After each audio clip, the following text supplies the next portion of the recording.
This lecture is brought to you by CNCB Academy of Science and Technology. Visit us at cncbacademy.com. Today we are going to discuss theory and techniques in quantum computation part 8. So this is the part 8 of the lecture series on the theory and techniques in quantum computation. I'm Devashish Sandhya from the Department of Physics. So let's get started. So what we are going to do today is we are going to see a use of quantum computation. So what's the use? So till the last lecture, we have done the theory of quantum computation. What is quantum computation, etc. What is quantum Fourier transform? What is quantum phase estimation? Today we are going to see the use of whatever we have learned. Now, what is the use? The use concerns factorization of large numbers. So let's see what it is. Classical computers cannot factorize a very large number. Very large number, it could be a 10-digit number, 12-digit number. Such numbers a classical computer cannot factorize. That is, there is no efficient algorithm till date which helps us to factorize a very large number. That is actually good in one sense, because this inability is at the heart of encryption of data. So whatever encryption method is used today uses very large numbers to protect our data, because a classical computer cannot factorize a large number in a finite time. It will take thousands of years to factorize a number. So that is how our data is safe, because a classical computer cannot factorize a large number. But a quantum computer can factorize a very large number quite fast. But it comes with a caveat, in principle. So till now, there is no quantum computer which can factorize a very large number. But in future, maybe in 10, 15 years or 20 years, or maybe more, I don't know exactly, we will have a quantum computer which can factorize a very large number. And if that is so, then this way of encryption of data using very large numbers will not be possible. It won't be safe anymore. But as of today, it's very safe to use very large numbers for encryption of data. As of now, quantum computers can factorize numbers which are quite small. We are not there yet. But so we will see how does a quantum computer factorize a very large number. And we will see what is the problem right now with quantum computers, so that they cannot factorize a very large number. So quantum computer uses quantum phase estimation of quantum Fourier transform to factorize a large number. And we will see how it is done. So this is the use of quantum computation. So we have to know a little bit of number theory when we are considering factorization of a number. So n is a number and we have to factorize it. That means I will write n as a product of p1, p2, ... where p1, p2 are prime numbers. Once I am done with this, I have factorized the number. Right? But how will a computer, or what is the algorithm of factorizing a number? So what we do? So the computer selects a random number a. We are given a number n, computer will select a random number a. And then we will find the GCD, greatest common divisor, using Euclid's algorithm. So it will find the greatest common factor between n and a. If it is able to find, so this algorithm is very old, 2000 years old, but this is an efficient algorithm. If you can find the GCD, That means you have found out a factor of n. And if that factor, if the GCD is not equal to 1, that means a factor has been formed. But if GCD is equal to 1, then that means there is no common factor between n and a. Then what do we do? Therein lies the problem. If you can find a GCD, then the factor has been found, and then we can go to the next step and we can find whether there are further factors. But if the GCD is 1, then we have to go to the next step. So what is the next step? The next step is this. Then we check whether a r to the power 2 minus 1 or a to the power r by 2 minus 1 or a to the power r by 2 plus 1 is a common factor with n. Whether, what we have to see, that whether a to the power r by 2 minus 1 or a to the power r by 2 plus 1 is a factor of n. I won't say is a factor of n rather. That is a more correct way of saying things. So we want to find out whether a to the power r by 2 minus 1 or a to the power r by 2 plus 1 is a factor of n.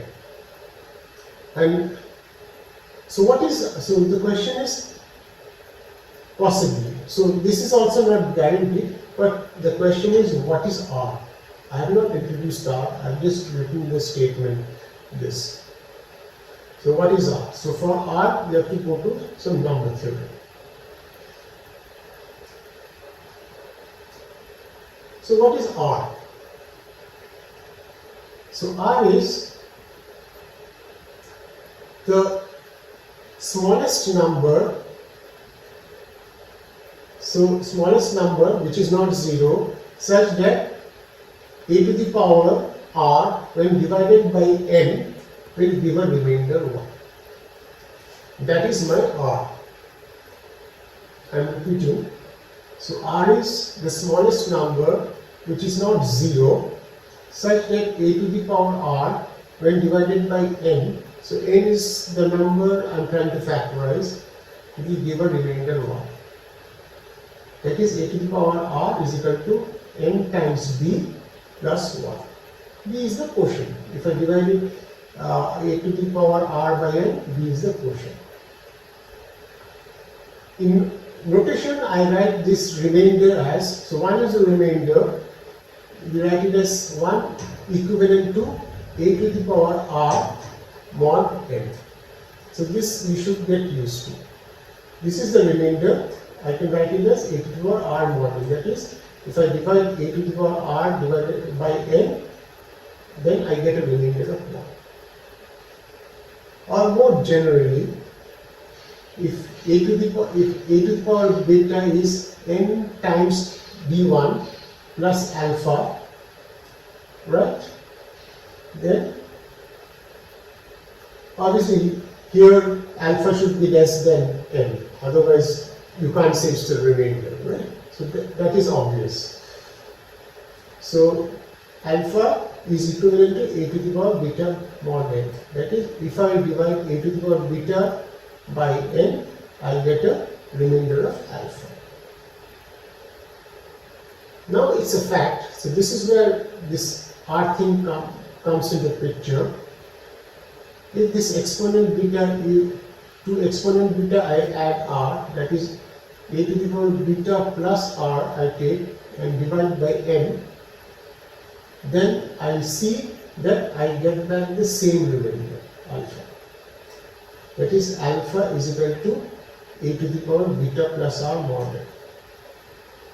Or a to the power beta mod n, so this is a remainder, is equal to a to the power beta plus r mod n. So if I divide a to the power beta by mod n, I get a remainder. And if I divide a to the power beta plus r by n, I get a remainder. These two remainders are the same. So r is a kind of periodicity. This is the r that we are talking about here. So it's quite possible, this is not guaranteed, that a to the power r by 2 minus 1 or a to the power r by 2 plus 1 is a factor of n. Okay, it's possible. It's not guaranteed, so possibly, but the probability is quite good that either this or this will be a factor of n. So the problem lies in finding r, and there is no good classical algorithm which can find r efficiently. Therein lies the problem. Classical algorithm takes enormous amount of time to find r, so it's not possible. And we see that quantum computer can do it really fast. So why did I say like that? This has a common factor with n, possibly. But this or this could be a factor of n, and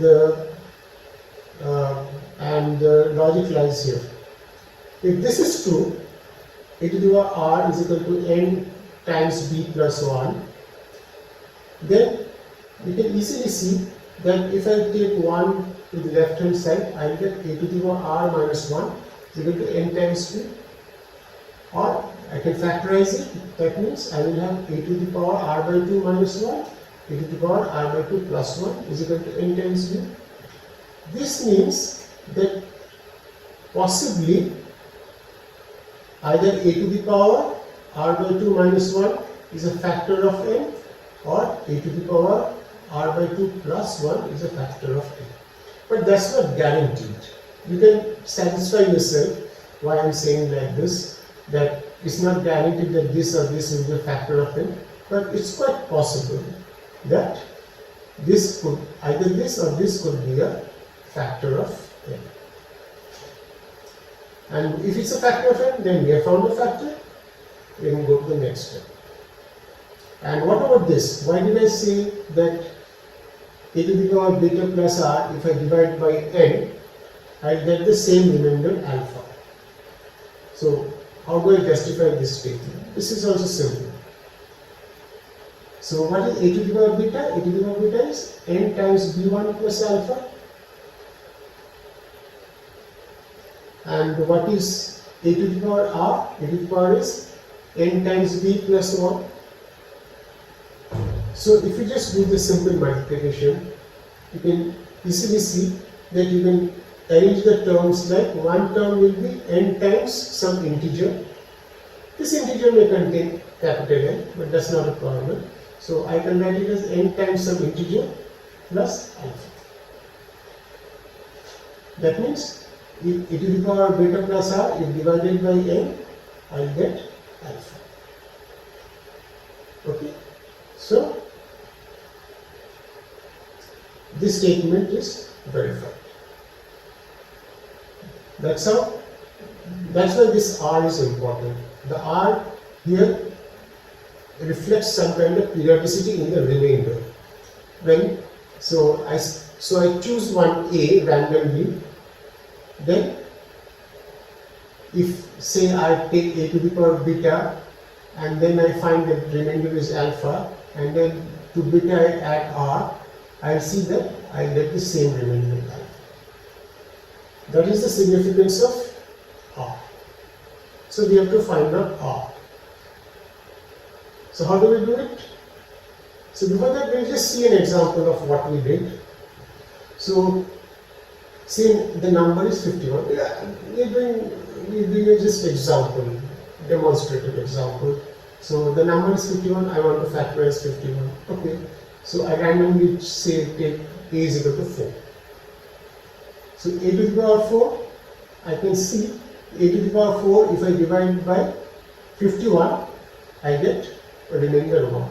Because a to the power 4 is 4, 4 to the power 4 is 256. If I divide 256 by 51, I get a remainder of 1.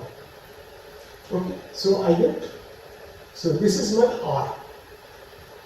R is equal to 4, then what is a to the power r by 2 minus 1? It is 15. right? That is 16 minus 1 is 15, and here it will be e to the power r by 2 is 16 plus 1 is 17. So in this case we see that 17 is a factor of 51. 17 is a factor of 51. And what about the periodicity? If to a to the power 4 I add 4, then I get a to the power 8. So we have 4 to the power 8. So if you have 4 to the power 8, and if you divide by 51, you will see we will get a remainder 1. Check yourself. So this example demonstrates what we did here, the number theory. And so we'll go to the, so let's recap. So a to the power beta mod n, so this is a remainder. So this is a fancy way of writing a remainder, a to the beta mod n. So when a to the beta divided by n gives a remainder alpha. Fine. A to the power beta plus 1, when I divide by n, I get another remainder alpha 1. A to the power beta plus 2, I divide by n, I get another remainder alpha 2. So we continue like this, then we do a to the power beta plus k, divide this number by n, and I get alpha 2. And finally, I do a to the power beta plus r, divide by n, and the remainder is alpha r, and this alpha is actually alpha. This is what I am trying to say. So a to the power beta plus r mod n is alpha. We get back the same remainder as we started. Or I am just writing in another way. So a to the power 0 is 1. When you divide 1 by mod n, what you get? When you divide 1 by n, what you get? 1. Then you do a to the power 1. When you divide a to the power 1 by n, you get some other remainder alpha 1. But don't confuse this alpha 1 with this alpha 1. These alpha 1, the alpha 2, these are different from the notation that I have used here. So don't get confused. So a square mod n is alpha 2. A square I divide by n and I get another remainder. So a to the power k I divide by n and what I get is alpha k. And to 0 I add r. So a to the power r mod n, and what I get is 1. I get back the same remainder. So I think this is more or less clear. So we go to now the quantum mechanics part. So I have not done so I have remainders as kets. So I have just from here I just put ket notation. From the previous slide, only difference is that I have put the ket notation because now I am entering quantum mechanics. So a quantum computation. So I have used ket notation. 1, alpha 1, alpha 2, etc. So these are the different kets. Or another way of writing this is A0 mod n, A1 mod n, A2 mod n.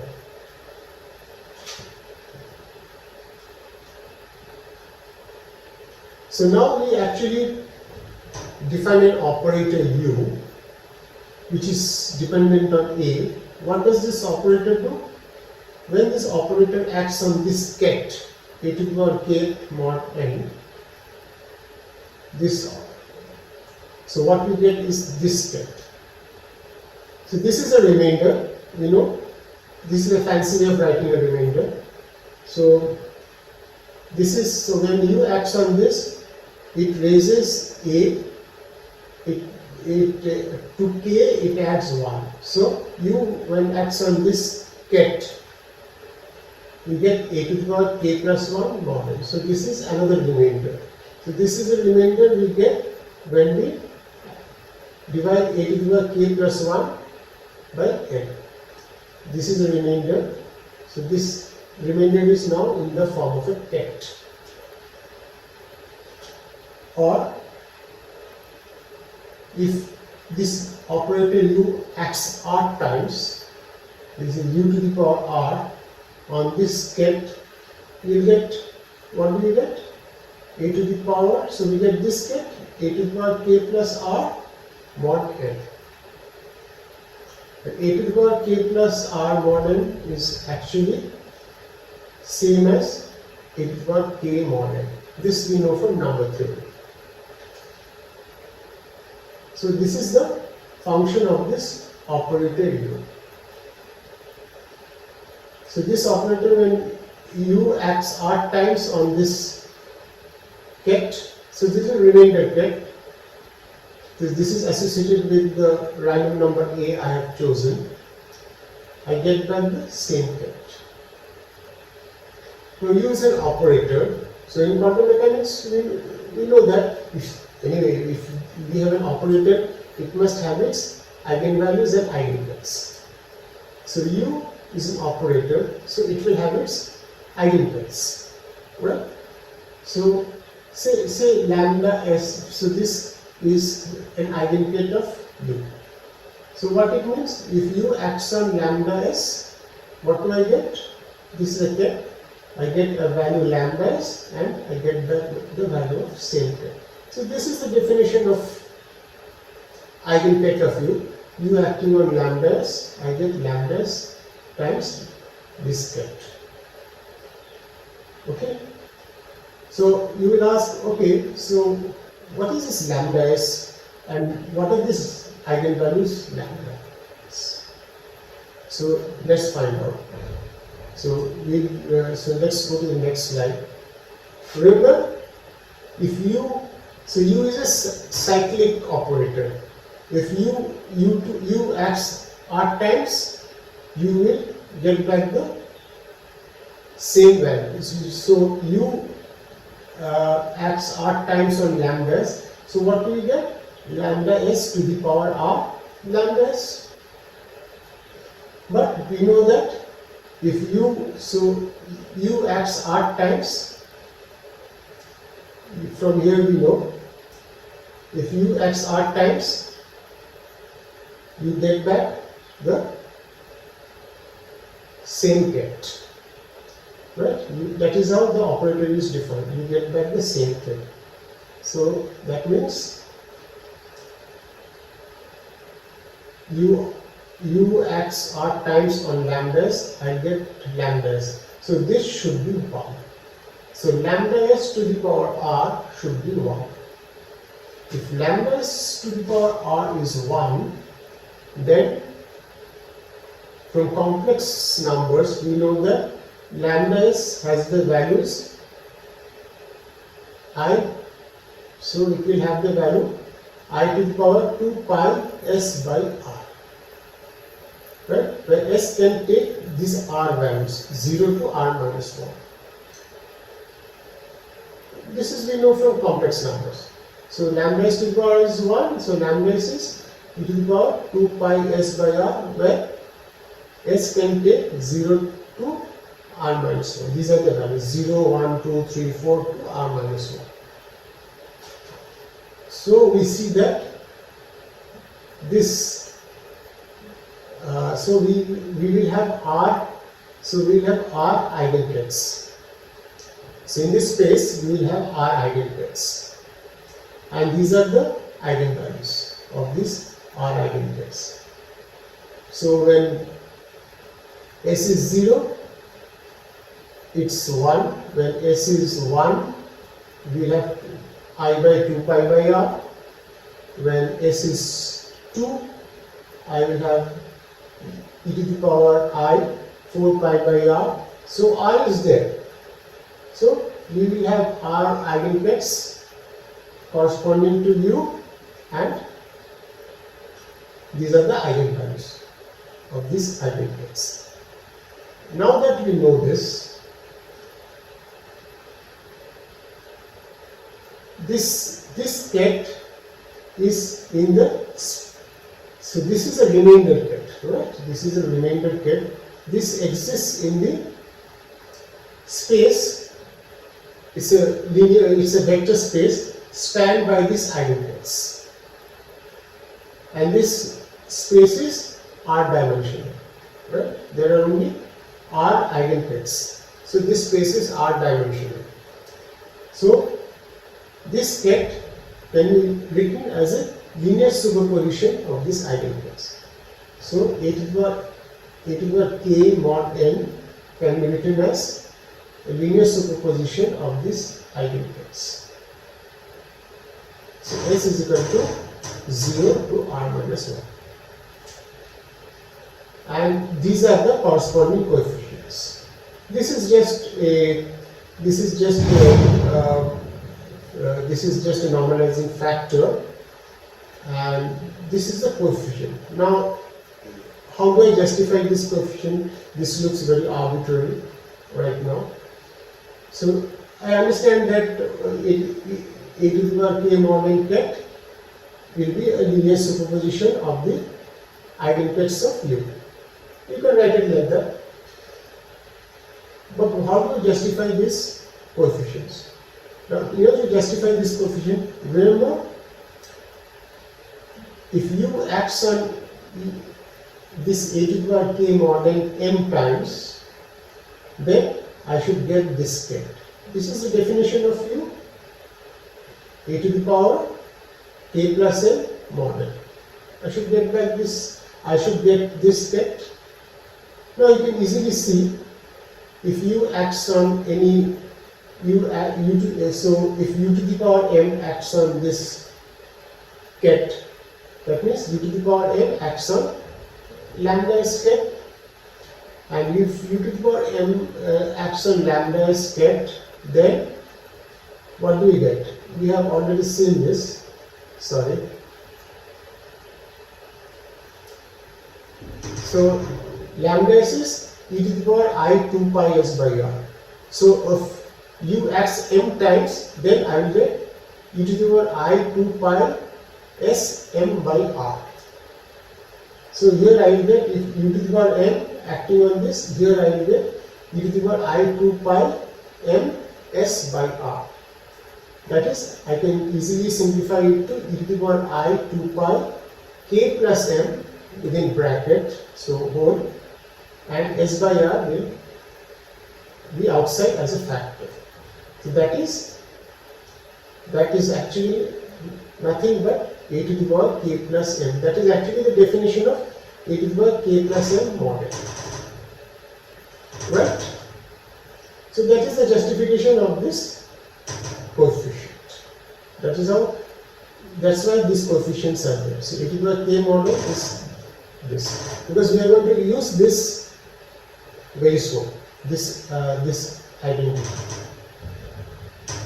And in order to justify this identity, just remember this, and also this.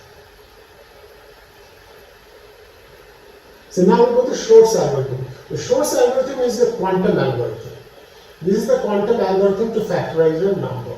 It's called the Shor's algorithm, and this is the circuit for Shor's algorithm.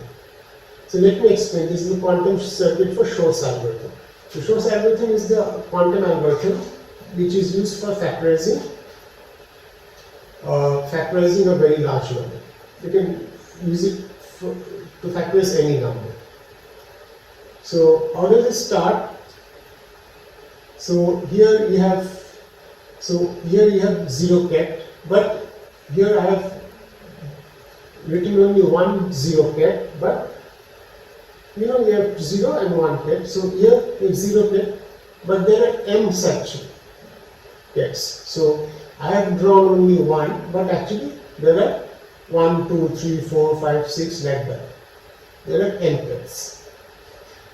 And here we have 1 ket. But here I have drawn a single 1 ket, but in fact there is innumerable number of 1 gates, as many as you want. Right now let's say like that. And this 1 gate, on this 1 gate, this u is active. This is the u, that operator that we define, u is active. We will come to that soon, what is this u to the power k, once you know what is this. So this u, this 0 gate is passing through Hadamard gate. This H represents Hadamard. So it's going to the Hadamard gate. So if u is going, see 0 gate is going to Hadamard gate, what happens? You know that you get 2 to the power minus half 0 plus 0 gate plus 1 gate. This we know. If 0 gate is passing through Hadamard gate, we get, this is the output. But we have not one u gate, 1 0 gate, but there are m. So it will be a tensor product. So output will be a tensor product of from each Hadamard gate. So this multiplied by this, multiplied by this, and you can easily see that if you take a direct product or a tensor product of this we have done before when we were doing quantum Fourier transform. What we get is 2 to the power m minus 2, k is equal to 0, to k is equal to 2m minus 1 into, this is a k gate. So this is the output that we get here. So we have m 0 gates, each passing through a Hadamard gate, and what the output that we get here is this. This is the output. Right? Now we have innumerable number of 1 gate. So on each gate you have this operator u acting such that u, so you have k is equal to, say, so we starting from here. So k is equal to 0, so we have u to the power 0, that is nothing is happening. Then there will be another line, quantum line, 1 gate, which will have u to the power 1. So this u is acting on this gate, then we will have u square, then you will have u cubed. So like that we will have u to the power 2m minus 1. All these will be acting on each 1 gate. So this is the operator, this is acting on, so this u is acting on this 1 gate. So this is symbolic. So you will have 0, 1, 2 like that, 2 to the power m minus 1. So many lines you will have of 1 gate, and on each this operator u will act depending, and this operator u will act multiple times. On one it will act, it will not act. On one it will act only once. On one it will act twice. On one it will act thrice. Next it will act 4 times. So it will continue like this till 2 to the power n minus 1. But this is controlled. You can see this operation is controlled by this output. This is it. So that means u to the power k will act on this only when it sees the k gate. So u to the power k will act on 1 only when it sees u to the power, when it sees the k gate. And you know, when u to the power, so what we get is this. So action of u's. So what happens? So it will act. So when u to the power k acts on 1, what do we get? 1 gate. We get a to the power k more than, right? This is what u does. But it will act only when it sees k. So u to the power k will act only when it sees k, and then we will have a to the power k more than. So we will have k is equal to 0 to k is equal to 2 to the power n minus 1. So this will be the output from here. So once u to the power, the u operators act on 1 controlled by this output, the output will be this output, the output that we get here is this. Right? Now, a to the power k mod. Now we will use just some algebraic manipulation.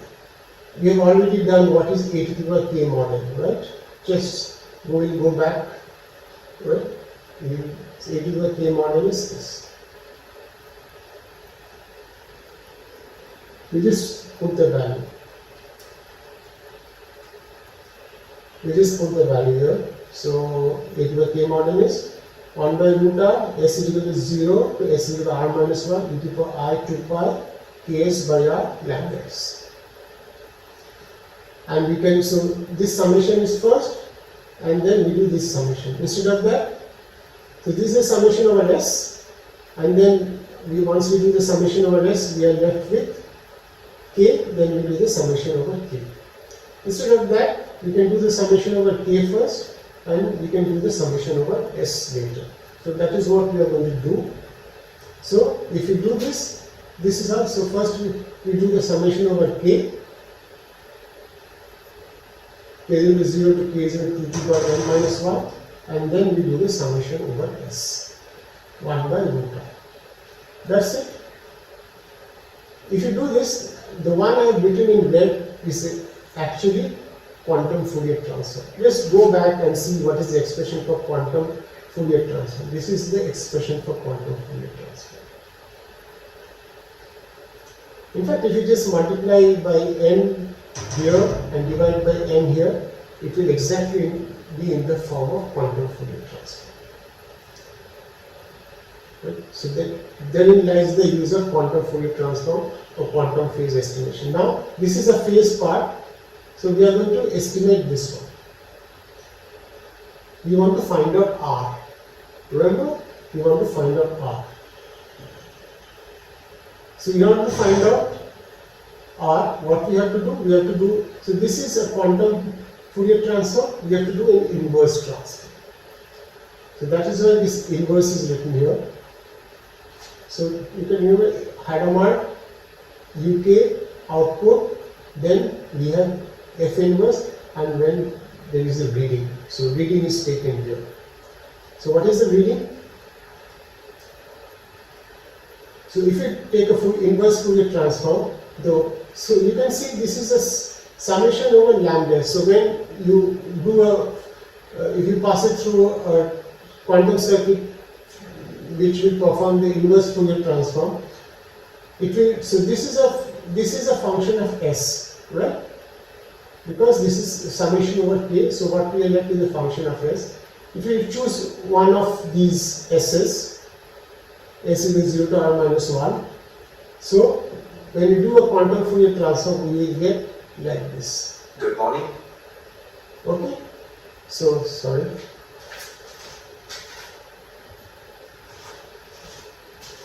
So we'll get this. So we'll get, the output will be like this. So the reading, that if you do a Fourier transform, the output will be like this. Yes. If you do the inverse, we will get the phase. Remember, we have done a phase estimation, so this is my phase. Ks by, so S by R. So what we get is Ns by R, because we have to multiply by capital N and divide by capital N to get it in the form of Fourier transform. And we will get back this step. And once we get back this step, from here we can find out R using something called continued function. So we use continued function to find R. But I won't be doing what is continued function here. If you want to see what is continued function, you just Google, or you can look up some book. But we have to use continued function to find R. Once we have found out R, so this process, you may think this is very complicated, but I have already discussed quantum Fourier transform or quantum phase estimation is a very fast process. And we have seen that it's a logarithmic process, which is very fast. So it may look complicated here, but A quantum computer can do it very fast. But there is a problem. So we come across the problem in the next slide. But now we have found out R. So if R is even, then we can check whether this or this is a factor. We just can check if a to the power r by 2 plus 1 or a to the power r by 2 minus 1 is a factor. Most probably it will be. If it's not, then we have to again randomly choose another a to find out. And if r is odd, then nothing can be done. You have to immediately go and choose a different a. That is how it proceeds. Okay? And so what is the problem with this? Problem with this is currently only small numbers can be factorized using a quantum computer. Why? Because if you want to factorize a very large number, it requires millions of bits. Right now we don't have, we have hundreds of bits. Millions is out of question now. But we are going towards that stage where we have millions of gates and millions of registers. So factorizing a very large number requires millions of gates or registers. We do not have the technology yet. So factorizing is a very large number is not possible, and so all the data that we have are very safe. So there is no need to worry. But people have already started working on new methods of encryption. Once we have a fully functional quantum computer which can factorize a large number, very large number. So research is on, and we'll stop here, and we'll meet next time with and we'll discuss another topic from quantum computation. Thank you.